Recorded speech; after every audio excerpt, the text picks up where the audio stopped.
What is good, guys? Welcome back to another video on 8 Count. Over the weekend, we had some amazing combat sports. Garcia and Barboza picking up some very important wins in both of their careers on the boxing side. But in today's video, we are here to talk about the UFC Fight Night, which went down on Saturday night here in the UK. As always, guys, leave a comment down below. Let me know what you thought of the Fight Night. Subscribe to the channel so you don't miss any of the upcoming content, and leave a like. It is greatly appreciated. Let's get into the video. Brian Ortega is defeated by Yair Rodriguez via TKO at 4 minutes 11 seconds of the very first round. For me, this fight was playing out kind of fun until it ended. Super anticlimactic.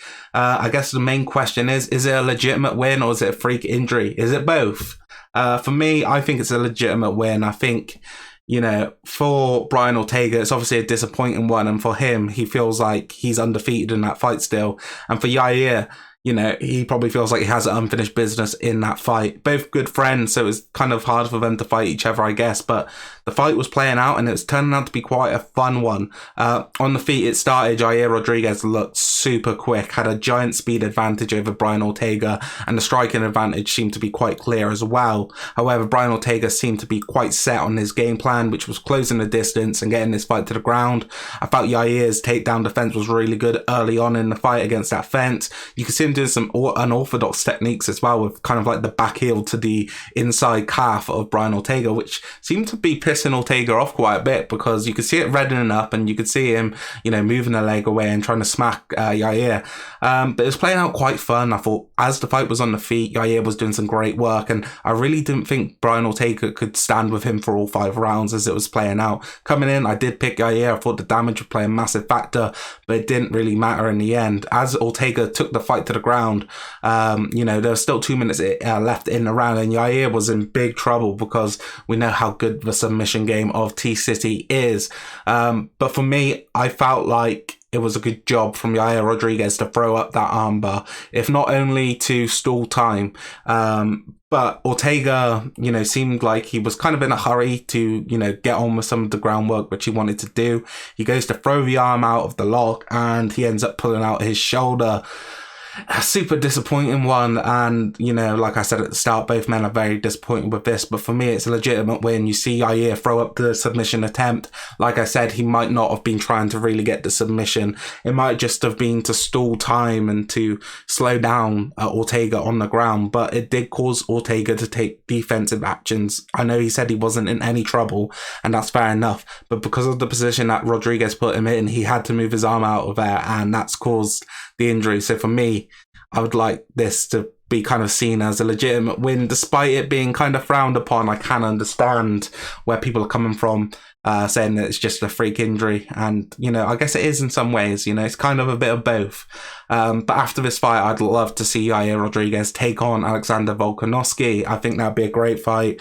The champs needing a, you know, kind of fresh blood to defend the title against, and for me, Rodriguez is definitely one of the guys which is going to be really a challenging fight for Volkanovski. Right now, I'd probably pick Volk to get the win, and I think he'd be a heavy favourite going in as well. However, I think in Yair Rodriguez's last fight against Max Holloway, he kind of showed the sort of grit he's kind of got in his game now, and you know, how many levels he's kind of gone up over the years. Obviously, he's been inactive at times, which really hasn't helped him, but we can see he's been putting the work in the gym.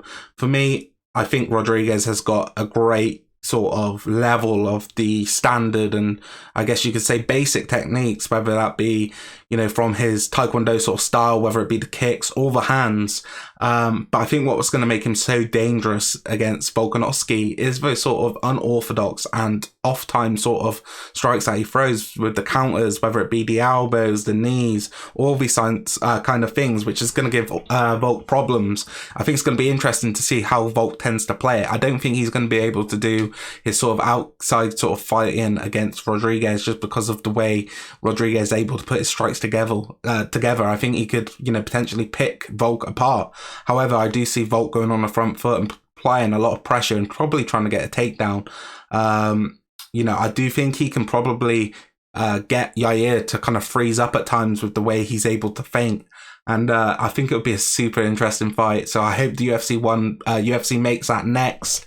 as it's a fight I'd love to see. We go on to the co-main event. Michelle Waterson Gomez is submitted by Amanda Lemos via arm guillotine.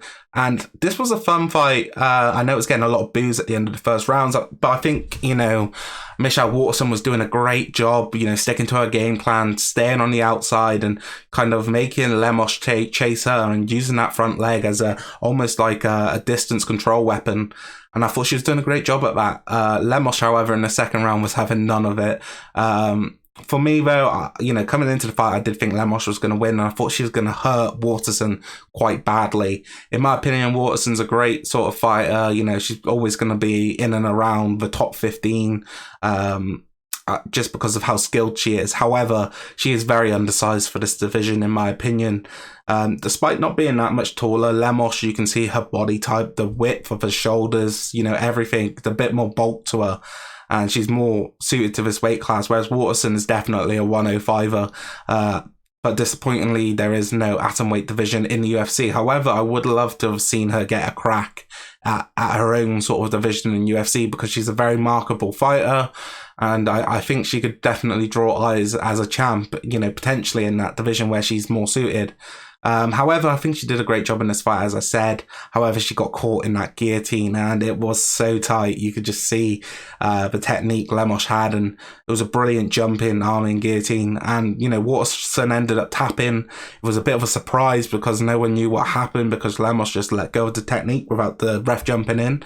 But I thought it was a great moment of sportsmanship, and, Lemos, as a former training partner of Michelle Waterson, gets the win, and, you can see all respect at the end. Waterson looked a bit, I guess you could say, upset in the moment, and I wouldn't be surprised if, we don't really see her again. She's getting up there now in age for a straw weight, and she's had a great career nevertheless. Lemos, on the other hand, this was a much needed win, especially after the defeat against Jessica Andrade.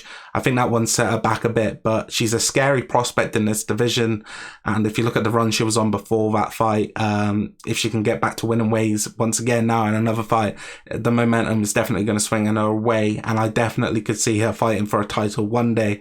I think she did struggle to close the distance on Waterson, and that's something she might have to work on. But to be honest, there aren't too many threats, up above her in the division and the rankings who are going to use that same sort of style. But I definitely see her fighting for a title one day. A very scary individual at 115. Li Jingliang defeats a Muslim Salakov, the Kung Fu King, or Master of Kung Fu. Which one is it? I can't remember. But this one was very interesting. Coming in, I picked Muslim. I didn't think that Lee would have a good enough defense against the sort of striking of Muslim, and I thought Muslim would be able to control the distance, especially with some of those spinning attacks, which he is so good at. But Lee took his time in this fight. His defense was brilliant, to be fair, against those spinning kicks. I would have liked to have seen Muslim target the body a lot more, but he didn't.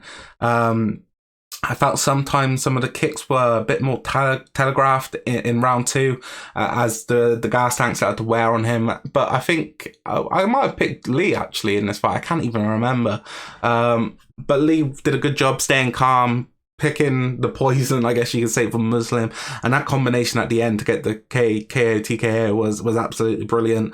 I think DC did a great job mentioning on commentary the jab which Lee was using to set up a lot of the attacks, and the way he went to the body with it before the left hook and right straight. It was a very nice piece of work from Li Jingliang, who was a fighter we haven't really seen too regularly in the UFC recently anyway.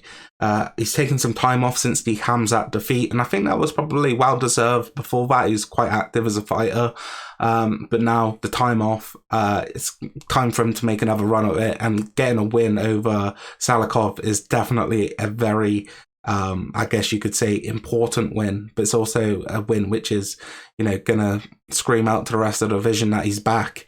And for me, I think Lee is a handful for a lot of guys. He's very well rounded, and his top game, his striking on the feet. He's got power. He's quite athletic as well. I think it's interesting to see what they're going to do with him next. I think we're probably going to see him again in some sort of fight, whether that be somewhere like Singapore or somewhere in Asia. I think that's probably what's going to happen next. He's a big star out there. And I do think he can still make waves in this welterweight division. Very well-rounded, as I said, and definitely going to give a lot of people problems. Matchnow gets a win against some Gerri, the Tibetan Eagle. I don't know how to say his name. Some Gerri, I don't know. But Matchnow is a fighter who I'm very fond of, but I picked against him coming in. I felt like, the striking of the Tibetan Eagle was too precise and would give him problems. But Matchnow showed what a dog he is in this fight. I think at times he looked really brilliant on both sides of the fight standing, whether that be his offense on the feet or his defense. But I felt in that second round, he kind of got a bit lazy with it. And, the Tibetan Eagle was able to catch him multiple times. He was doing a lot of work where he was taking away the hands of Matchnow by, grabbing them with his own and coming over the top with elbows, very John Jones-like. And for me, I thought Chanel was on his way out of there. Rocked multiple occasions, almost dropped, but then he came back and he hurt the Tibetan Eagle. He's able to get the takedown and get it finished on the ground. I think it was a rear naked choke, was it? Or arm triangle? I can't remember off the top of my head, but it was a brilliant job by him. And for someone who I am a big fan of in the flyweight division, it was great to see him get a win, especially after the last fight, the defeat against Brandon Royval, which was such a demoralizing one. As coming in, it was days after his mother's death, and it must have been so hard for him to compete, let alone compete against someone as talented as Royval. However, this time having a bit more of a smooth sailing sort of fight camp, you could see what he's able to do. I think this guy's still got bags of quality in the division. However, I do think he is defensively vulnerable at times, and he's gettable, and that's going to make it hard for him to make it to the top of the division. He's getting up there in age now. He's not the young buck like some of these guys at flyweight. But I'm still interested, man. I still think he has got that something which gives people problems on the feet, very well versed, and on the ground, as he showed against Tibetan Eagle. I think he's still got another run in him at this sort of title contender shot, and it's going to be up to him to do it. Can he kind of fill in some of the gaps in his game? Because if he can, he's definitely a handful for everybody. We move on to Shane Burgos against Charles Jourdain. I called this one the fight of the night before it happened. Didn't end up that way. I think it didn't end up that way for a reason. I picked Jourdain coming in. I thought the damage that Shane Burgos was going to play a factor. It didn't really, but the hand speed at times from Jourdain definitely gave Burgos problems. This one's being disputed online, especially with the one scorecard scoring round 2 a 10-8 for Burgos. I find that disgusting, to be honest. I don't know how you come to that. Round 3 for Jourdain, 10-8. I think that's fair. I probably would have given it 10-9, but 10-8 would be more fair in that situation than a 10-8 in round 2. For me, I scored this with Jourdain, and fair play to Burgos. He said at the end of the fight it wasn't his best fight, and I think you could see that. At times he was happy just to let things happen. I think some of the legs attack from Jourdain, he was just too comfortable letting them get by. And then at times when Jourdain was lighting him up, he was too happy not to really fire back and just fire back leg kicks. And I think that cost him. You saw Jourdain, especially in round 3, be able to get to that clinch position. It looked like Burgos was going for the Muay Thai plum, and he would just tee off on the body, and they don't have to be the hardest shots, but they were so effective. And for me, Jourdain is a problem for anyone at featherweight. And, going against someone who's a bit of a boogeyman in Shane Burgos, so tough, so durable, but, so offensively, good. He's going to give loads of people problems. I thought Jourdain did a great job. Burgos looked to, start the grappling sort of positions against Jourdain, because he couldn't really hang with Jourdain on the feet, especially speed-wise. And he did a great job of getting to the back multiple times, applying rear naked chokes, but couldn't quite get them in. You see a lot of the time he'd be on top of the jaw of Jourdain, and he'd be applying a sort of neck crank, and it was very effective from him. But for me, I felt like the striking of Jourdain was just clear in this fight. I think the speed, I think when you saw him in round 3 go for a more planted sort of position and start throwing the hands more, I guess you could say, with more velocity and, you know, more intent on hurting Burgos. I thought he did a great job. I think in round 1, it was quite even until, it was quite even, but I felt like Jourdain had the better and the more clean strikes of the two. A disappointing one for Jourdain, but I'm sure he's going to be back. He's shown he's willing to fight everyone. And I love the statement in the video before the fight where he said he'd rather lose a bloodbath than win a boring fight. And to me, I think Jourdain is someone who is going to be a fan favourite for a long time. Shane Burgos the same. It didn't go his way in terms of performance, but he did pick up the win. I'm excited to see what comes next for both gentlemen here. I think they got a bright future in the sport, and we'll have to wait and see what happens next. Lauren Murphy against Miesha Tate. I hated this fight on paper.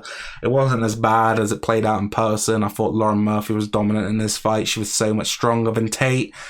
And in all honesty, she's more, I guess you could say, I came into the fight and I said these two are girls who are kind of like throwback fighters in terms of the women's MMA. They're not really special at anything. And Lauren Murphy kind of proved me wrong. She is special. She's extremely strong. She's got power on her shots and she's gritty as fuck. For me, Miesha Tate should retire. I hate to say it because it sounds harsh, but, you know, in the modern day of MMA, I don't think she can live. Even if she could make a run for a title shot, I don't think she would last with Valentina Shevchenko. I think Shevchenko would pick her apart and it would be a bad beating, even worse than this fight against Lauren Murphy. Murphy, as I said, did a great job though. She did everything she needed to. We saw the tenacity of Miesha Tate in round 3 coming forward despite the injuries. You know, Lauren Murphy opened her up bad with it looked like some sort of maybe potential broken orbital or cheekbone. You could see the swelling. It was almost shut in the eye. I thought the cut man did a great job with the end swell, you know, moving the swelling. But yeah, like I said, I don't think Miesha Tate is of the level of a lot of fighters now. Her striking, it just lacks sort of that oomph, you know. She's very, it's just going, it's just go. It's not really like being popped out like you see. And her wrestling game isn't good enough to hang with some of these other girls. She's kind of, for me, just stuck in the past. I really like her as a person. I think she's a great sort of representative of the sport. She speaks well. She's good on the mic. You've seen her in, you know, those sort of positions where she's doing the analysis work. And I think she's great at that. I don't think it's necessarily, you know, necessary for her now to still take these beatings in fights with her, you know, her family being there. I just didn't like it. And for me, I'd like to see Miesha Tate move on. I think, like I said, she's a great analyst and I'd love to see her in that role still. It was just unfortunate that she had to take this beating against Lauren Murphy. Lauren Murphy bouncing back after the defeat to Valentina Shevchenko. She said that it wasn't right on the night for her against Shevchenko. But I still don't like her odds in that fight. We'll move on now to the prelims. There was 2 fights I wanted to touch upon. Ricky Simone versus Jack Shaw. This one was super. This one hurt me. Big Jack Shaw fan. I do think he's the future of this bantamweight division. I think he's one of the most well-rounded fighters in the division. I think on the feet, his hands are extremely good, and his wrestling game and top pressure is, you know, elite. However, he got not picked apart. He got caught here against Ricky Simone. I actually scored round 1 for Jack Shaw. I thought on the feet, despite being held against the fence and defending a lot of takedowns, I felt he landed the better shots of the rounds. And that could have been my favoritism, pulling through in that fight. But Ricky Simone did a great job to get the read on that Jack Shaw jab, which is so good. Kind of reminds me of GSP of his jab. You know, he's got that jab and that wrestling offense despite not being, you know, from America and the great wrestling camps. But yeah, for me, like I said, Ricky Simone did a great job making the read on that jab and finding his own shot. He caught Shaw and you could see the equilibrium go with Shaw, and he started doing the stanky leg. His legs went all stiff and, you know, he fell to the ground.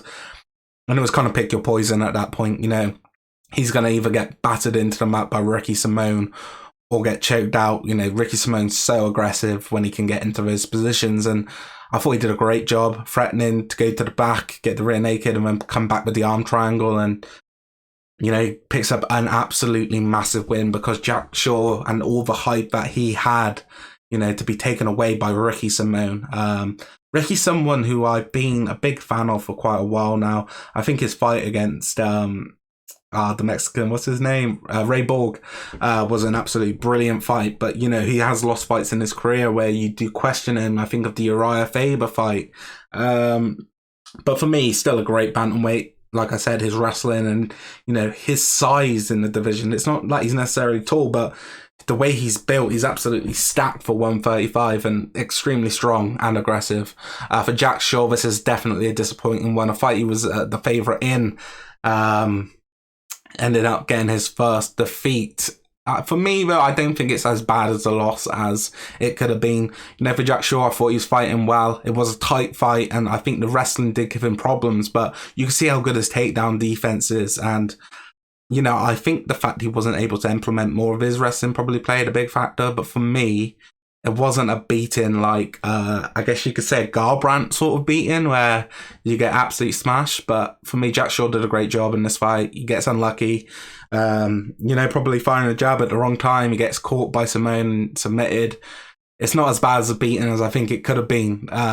You know, I think it's a decent first loss to take in terms of, you know, it was against a great opposition, and you know, I think he's going to come back a lot stronger from this, and I do see him being champion one day. Bill Algeo beats Herbert Burns. This one was absolutely devastating to watch. Herbert Burns in the first round, he's able to get that takedown, and from there, the jiu-jitsu was absolutely beautiful. The way he got the back, but he's on the back, just about to put the hooks in, but then he goes to the triangle, and that looked tight. And, you know, he's giving problems to Bill.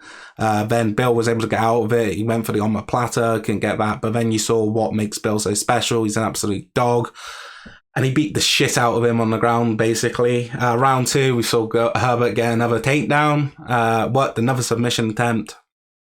Bill went nowhere, and Bill went back to kicking the shit out of him before standing up to try and get Herbert up. And you can see how fatigued he was. Obviously, he was struggling with the injury. All in all, this was a devastating defeat for Herbert Burns. And, you know, I think it questions a lot of things.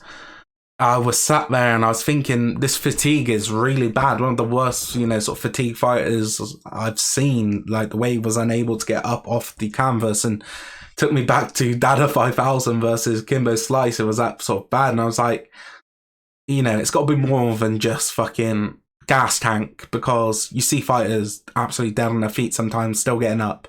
I was talking to my dad about it, and I was like, it's either mental or he's got a real bad injury. I'm not too sure which one it is. Obviously, his brother carried him out. But if that was me after that fight, I would be pointing at my knee as well. But I'm going to take him at his word, and I'm going to guess it is that knee injury. And the reason he was so upset was because, you know, he took a really bad injury once again. And I hope that's the case. Well, I don't hope that's the case, but, you know, it was a hard one to watch. Other prelims really good. Dustin Jacoby picking up a massive knockout against Dalton Jung. This one was fun as fuck, especially on the feet. You know, the way they were both kind of talking to each other. And then Jacoby of that sort of punch from Hal knocks him out. That was a fun one. And yeah, all in all, I really enjoyed the entire fight card from start to finish. I missed the early prelims. I got in just towards the end of the Dwight Grant versus Dustin Stoltzfus. Fuck knows. But anyway, guys, I really enjoyed this fight. Let me know what you thought in the comments section down below. As always, leave a like. It's greatly appreciated by me, and subscribe to the channel so you don't miss any of the upcoming content. Tomorrow, I'm going to be bringing you my UFC London fight picks. I cannot wait for this one. It's an extremely fun card. A lot of fun fighters on there. So make sure to be there tomorrow. As always, guys, I hope you enjoyed the video. Thank you for watching, and I'll see you next time. Peace.